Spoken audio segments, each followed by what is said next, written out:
Et puis, on va commencer avec vous, Célia Barotte, notre spécialiste police-justice, avec une équation, je ne sais pas, vous avez entendu mon sommaire, une certaine pression, parce qu'on va essayer de comprendre peut-être l'incompréhensible, vous allez nous le dire ou pas. En tous les cas, on va essayer de comprendre ce qui s'est passé autour de l'homme soupçonné d'avoir agressé au couteau 3 femmes dans le métro à Paris vendredi, présenté comme, dans un premier temps, un ressortissant malien ayant fait l'objet d'une OQTF. Il dispose, on l'a appris, d'un passeport français et l'assaillant présumé a obtenu la nationalité française en 2018. Une fois que j'ai dit ça, débrouillez-vous, ma chère Célia Barotte, pour nous éclaircir cette situation. Bon courage. Alors, sans forcément avoir toutes les réponses, on a mais je vous ai mis une pression là. Quelques premières pistes et on a des éléments qui peuvent nous aider à dresser le profil de ce suspect.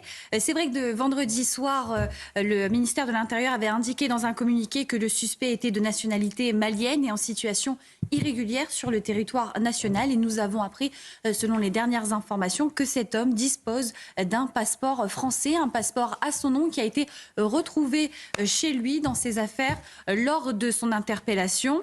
Selon nos informations, il s'agit d'un passeport délivré en 2021. Le ministère de l'Intérieur a également fait savoir qu'à aucun moment, je cite, l'homme n'a évoqué cette nationalité dans les différentes procédures auxquelles il a été confronté depuis 3 ans. Beauvau a ajouté qu'à ce stade des vérifications, rien ne permet de remettre en cause le fait qu'il soit français, précisant que les vérifications de tous ces documents sont actuellement en cours. Il était déjà connu pour destruction de biens sous l'emprise de stupéfiants.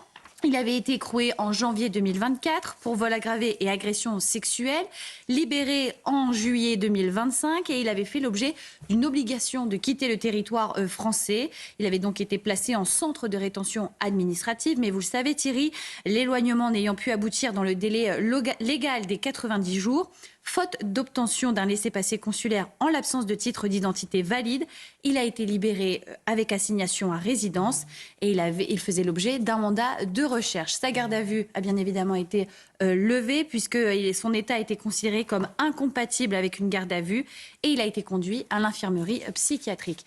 Donc pour le moment, c'est toujours le flou quand même sur cette nationalité officielle.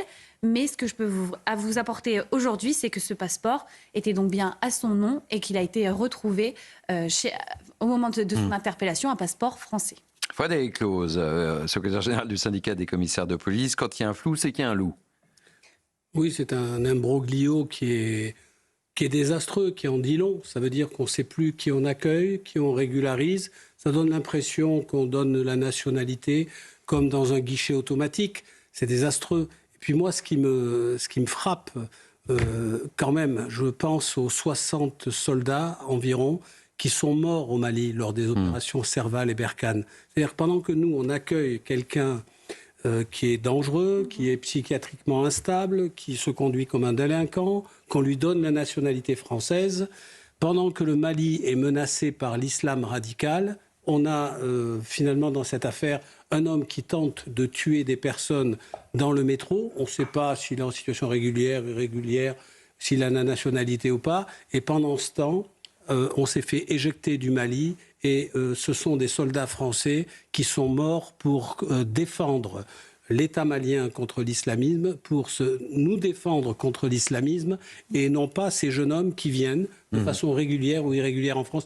Moi, tout ça me choque, et je voulais aborder cette problématique-là, et je rappelle qu'aujourd'hui, quand bien même on s'apercevrait qu'il serait sous OQTF, que cela serait pas régulier, ou qu'on trouverait un loup, on n'a même pas d'ambassadeur au pour nous remercier d'avoir perdu 60 soldats et d'avoir défendu. Ça ne vous a pas échappé que la présence française à l'étranger, on a perdu un peu de notre superbe.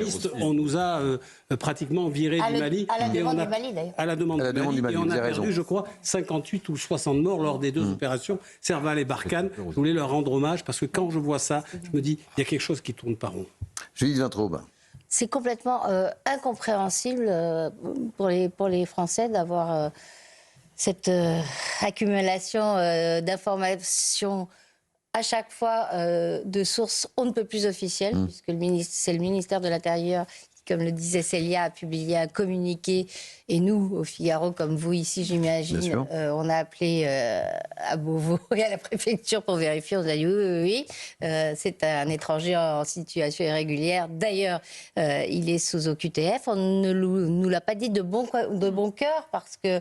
c'est toujours le détail qui fait. Oui, parce que c'est les cas OQTF, c'est un sujet sensible. De l'Intérieur, depuis que Laurent Nunez est là, on n'aime pas tellement dire que les gens qui ont commis des crimes sont des OQTF qui n'auraient pas dû être sur le territoire français. Mais néanmoins, on nous l'a confirmé. Alors, que s'est-il passé pour le moment? On est comme Célia. J'ai l'impression qu'on n'aura pas la réponse tout de suite. Je ne sais pas pourquoi, mais j'ai l'impression qu'on n'aura pas la réponse immédiatement. Alors, et que ça va traîner. Normalement, ça devait prendre quelques heures, ces vérifications.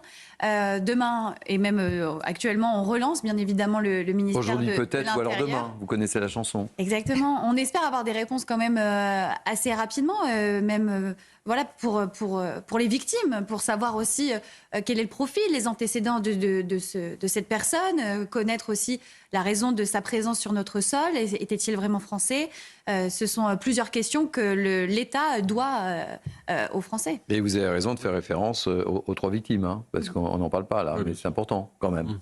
Évidemment. On pense à elle, 3 femmes, dont une qui était qui est enceinte de 7 semaines. Ouais. Donc, encore une fois, des personnes vulnérables dans les transports en commun qui se retrouvent en insécurité.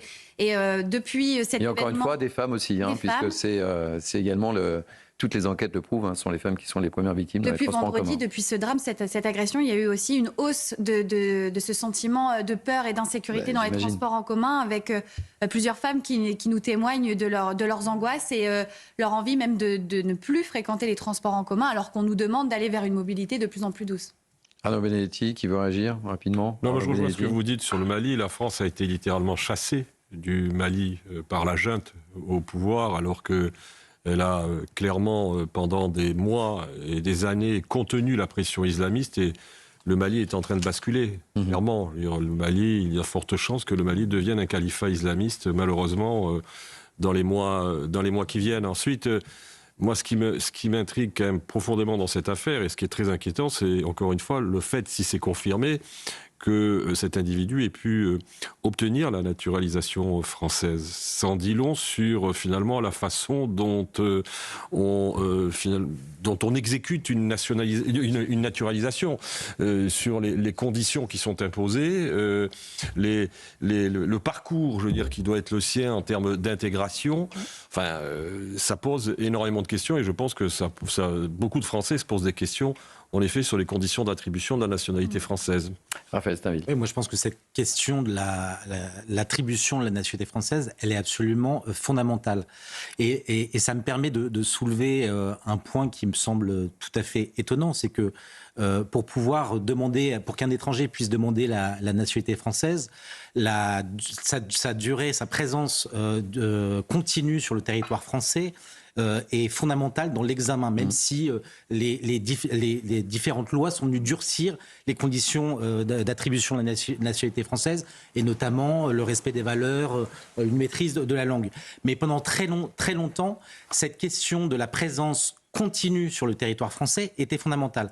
Et ça me permet de dire que là où ça devient choquant, ubuesque, paradoxal, c'est qu'un certain nombre de documents, l'OQTF, des condamnations, sont autant d'éléments qui qui permettent de constituer cette durée de présence sur le territoire et qui permettent finalement à certains d'accéder à la nationalité française. Vous avez été l'objet d'une OQTF qui n'a pas été exécutée. Et ben, si vous faites la demande quelques années plus tard ou quelques mois plus tard, tout ça viendra constituer ces 5 ans qui sont généralement le minimum pour qu'un étranger, notamment en situation irrégulière, puisse demander la nationalité française. Et c'est là où on voit toutes les limites de ces systèmes, toutes les failles dans ce système, où finalement des infractions constituées viennent nourrir un dossier pour pouvoir permettre l'acquisition de la nationalité française. Myriam Djabali-Larac. Oui, 140 000 OQTF en 2024, 10% à peine exécutés, semble-t-il. Bien sûr qu'il faut revoir les procédures d'exécution, renégocier avec les pays, mais au-delà de ça, c'est la sécurité dans les transports en commun pour les femmes aussi. Il y avait 7 femmes sur 10 qui déclaraient, c'est une étude de l'Observatoire pour la violence des femmes, 7 femmes sur 10 se disent agressées ou victimes d'agressions sexuelles et sexistes dans les transports et 56% ne sont plus en sécurité. Donc ça, c'est encore une illustration, mais c'est un cas qui, la face émergente de l'iceberg.